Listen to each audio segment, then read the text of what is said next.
I think that Silksong makes it mathematically advantageous to use your Silk skills in certain situations in order to incentivize actually using them at all in a way that a lot of players never really get in the habit of in both Hollow Knight and Silksong.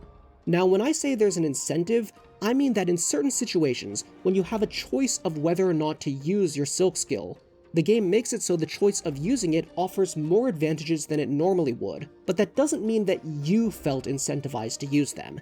I've noticed a lot of contradictory takes on whether or not people feel more or less incentivized to use their spells/silk skills, and I think all of that is valid because how comfortable people feel using these things come down to that kind of subtle psychological kind of game design. In both games, there is a psychological hump to starting to use them in the first place that I don't think either one perfectly gets over as much as they try to. So let's talk about what the systems have in common, what they do well, and the issues they face, and then let's get into how I think Silksong kind of solves one of the issues. So, in both games, you hit enemies and that builds up a resource that lets you heal. 3 hits gets you enough for 1 mask of healing, though as I've talked about before, Silksong makes it so you can only do 3 at once.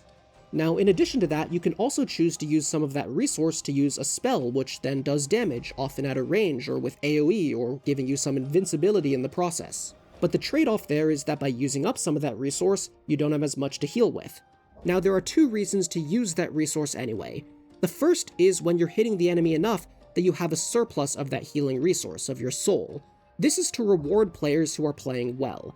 If your hits are outpacing the damage you're taking by more than a 3-to-1 ratio, then some of that soul is being wasted. You're hitting enemies when you're already at full and you're not getting as much out of it.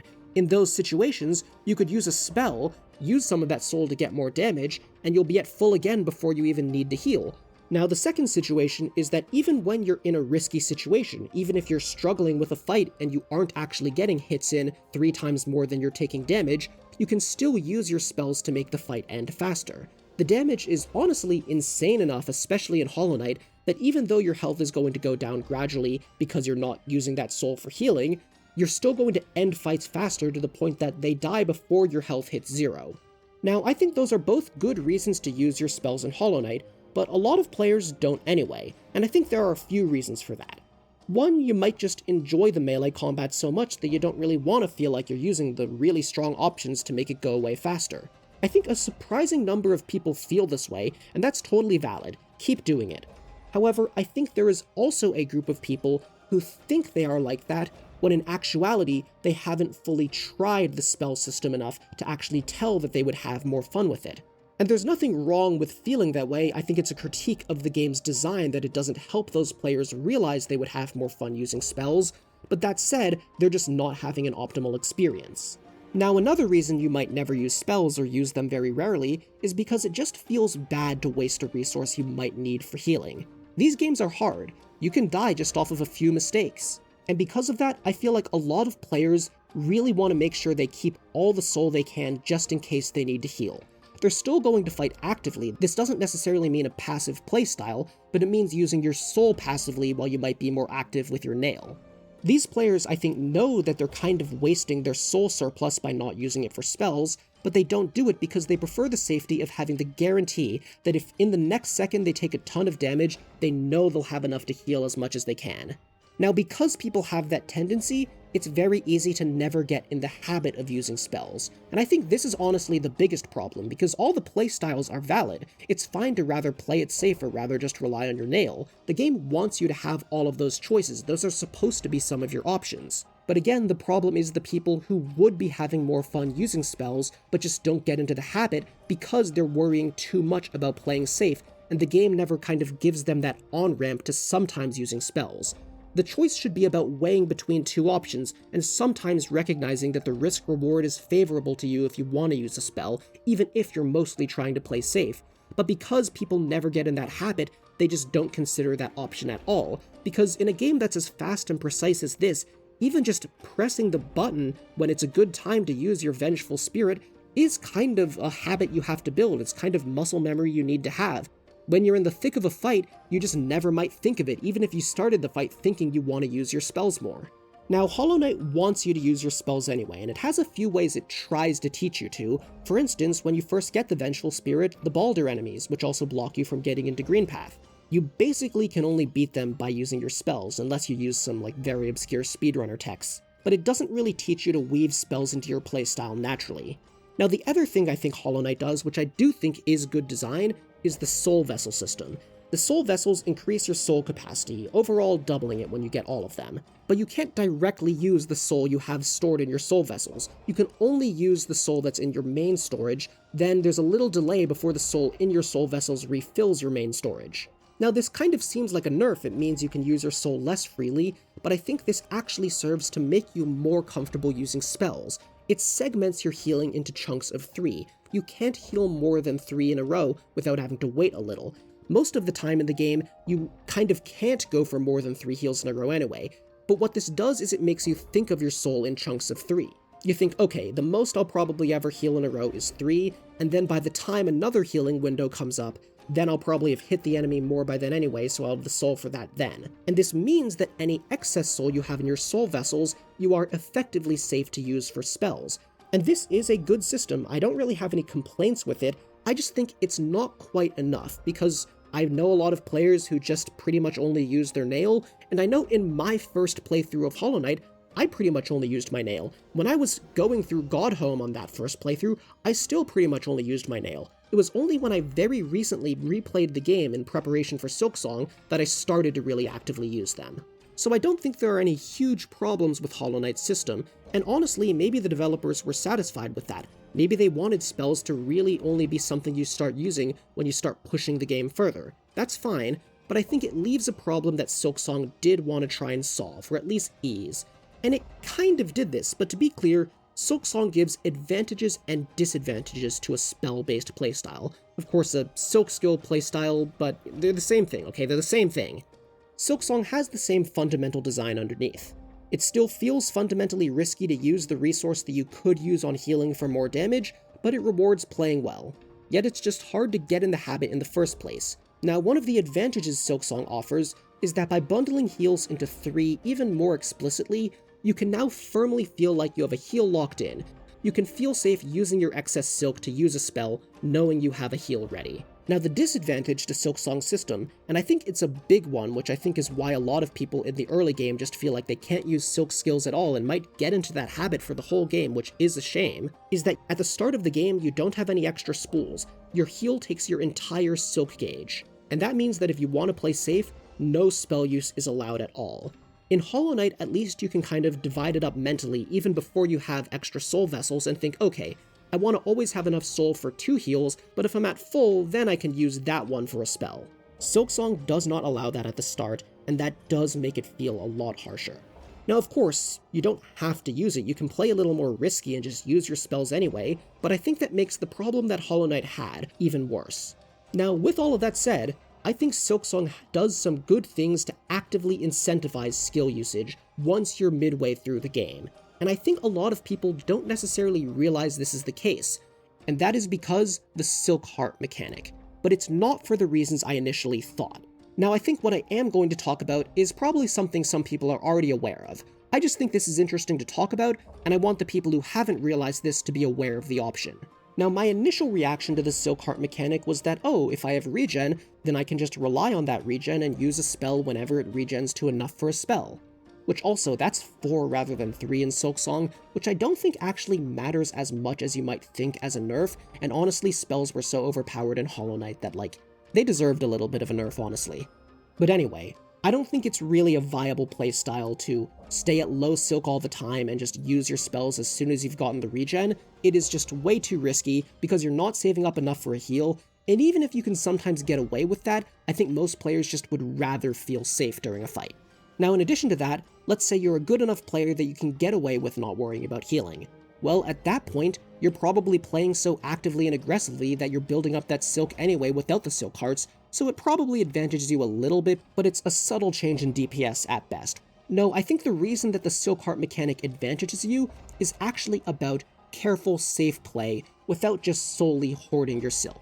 So let's consider the following sequence of events, and then we'll consider 2 different ways you can choose to do things during that sequence of events. 1, you have 13 spools of Silk, and you have taken 2 damage. 2, you have an opportunity to hit the enemy. 3, After that, the enemy does an attack and it hits you. 4. You have an opportunity to heal, as the enemy does easy-to-dodge attacks for a few seconds. Now let's say you go through that sequence of events not using your skills at all. At step 2, you hit the enemy with your needle, getting you 1 hit worth of damage. Then you get hit for 1 damage, and that puts you at 3 damage down, which means it's a good time to heal. And this leaves you at full health, 4 spools of silk, and having gotten 1 needle hit's worth of damage. Now let's say you do use your spells during this. You hit the enemy at step 2 with the basic silk skill, which does 3 needle hits worth of damage. That's the actual number, by the way, it scales with your needle damage. And that leaves you with 9 spools of silk left. Then you take the 1 damage from the enemy, meaning it's time to heal, you use the heal, and now you've gotten 3 needle hits worth of damage, and you're left with 0 silk left.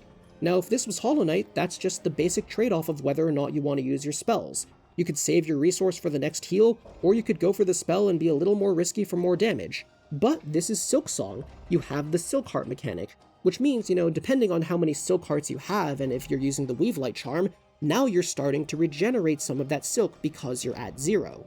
If you get the full regeneration with all the silk hearts but not Weave Light, then that puts you at 3 silk. The optimal version of this scenario essentially means that you've only spent 1 silk because you're left at 3 instead of 4 for 2 extra needle hits of damage, since the spell is in comparison if you just hit them with your needle. And that is a fantastic deal, 1 silk for 2 needle hits of damage. Now of course, this is going to vary a lot in practice, because the silk hearts take 3 seconds each to regenerate, 2 if you're using Weave Light, and that means that a lot of the time, you're just going to hit the enemy anyway, and then not actually benefit from that regeneration. You might get only 2 or 1 or 0 even, and of course sometimes you might use your heal when you're at 10 or 11 instead of 9, which also limits how much you'll get. But it's not nothing, and what this does is it weighs things in your favor. The game is saying, if you don't hoard your silk, if you actively use it so that you can use your heals always when you're around 9 silk, then things cost less. You could look at it as your spell costing only 1 instead of 4, or you could look at it as your heal costing only 6 instead of 9. And I'm kind of repeating myself here, but I want to make it as clear as possible. This advantage will not always kick in. There's going to be variance, but I don't think it's never, because natural lulls in the action happen. Sometimes the enemy just disappears for a couple seconds, or the enemy does an attack that is kind of hard to hit them on, and you end up getting that silk regen from the silk heart.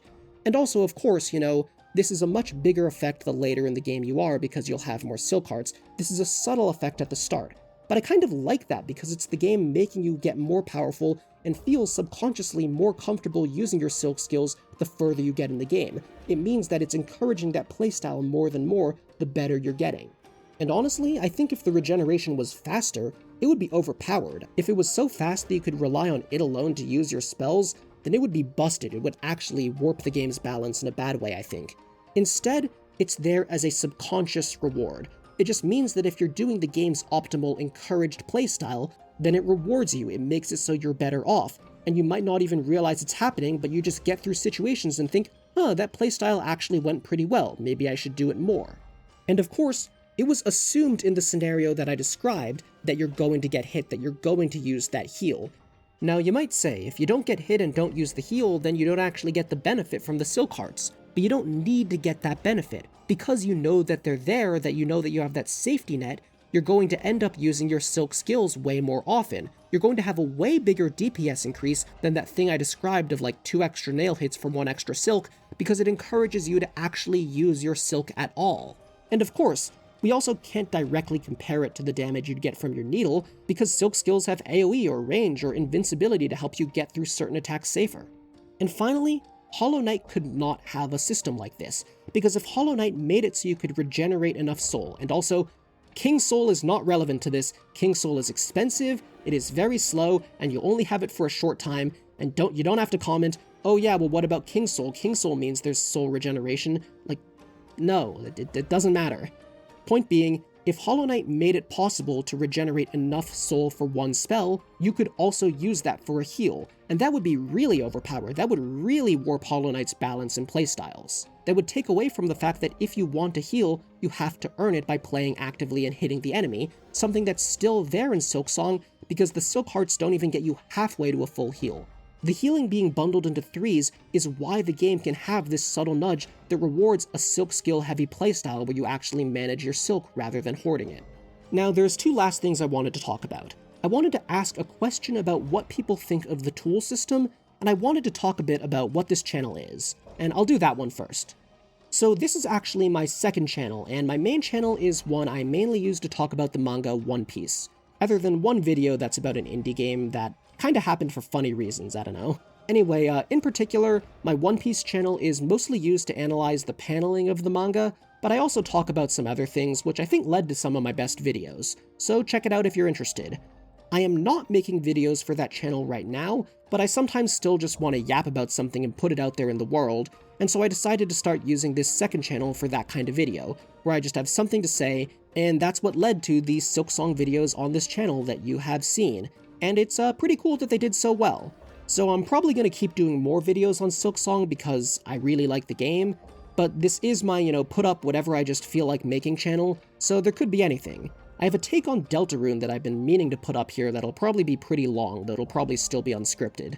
So subscribe if you want, but that's what this channel is for. Now, I've been glazing Silksong a lot, and I mean, that's because I think the game is better than Hollow Knight and one of my favorite games, but there are things it could have done better, and I want to talk about one of those in my next video if it turns out that I have enough to say. And that topic is the tool system, and how I think it kind of fails in comparison to Hollow Knight's charm system. I think it has some advantages, and there are problems in Hollow Knight's charm system that I think it tries to solve with varying degrees of success, but I think it didn't do that as well as it could have, and it fails to capture some of what made Hollow Knight's charm system feel so good. But this is the kind of system where I think people's experiences just vary a lot depending on what they choose and what playstyle they have. I don't want to just say all of my takes on the tool system when I don't even actually use all of them because they don't fit my playstyle. So to gather some more information, you tell me, what did you think of the tool system? What did you think in general? Which system do you like better? And in particular, I have these 4 specific questions. 1. What builds have you been using? 2. How powerful do you think your builds made you, compared to if you weren't using them, and compared to how powerful Hollow Knight's charm builds can make you? 3. Do you think that blue and yellow tools are equally useful? 4. Are there any tools that you felt were useless?